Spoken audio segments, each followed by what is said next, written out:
আজকে সন্ধেবেলা দেখো আকাশটা কি সুন্দর লাগছিল। পাপানের রথটাও ঠাম্মির বাড়িতে রেখে আমরা চলে এসেছি। এই যে বড় রথটা দেখছো, এই রথটা কিন্তু আমাদের বাড়ির পাশে একটা বাড়ির থেকে রথটা বের করা হয়। এই নিয়ে দ্বিতীয় বছর হলো রথটা বের করা হচ্ছে। আমাদের এখানে কিন্তু আগে একটাই বড় রথ হতো, এখন কিন্তু তিনটে বড় বড় রথ হয়।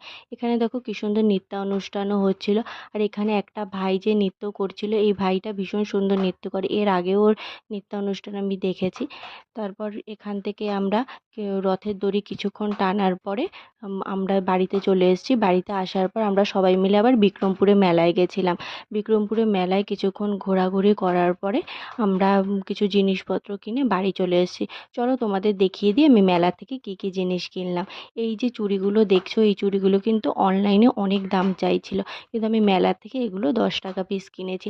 আমার কাছে কিন্তু রিজনেবলই মনে হয়েছে, আর চুড়িগুলো কিন্তু ভীষণই সুন্দর। আর এই যে গলার হার আর ক্লিপটা দেখছো, এটা আমার জেঠুর মেয়ে আমাকে গিফট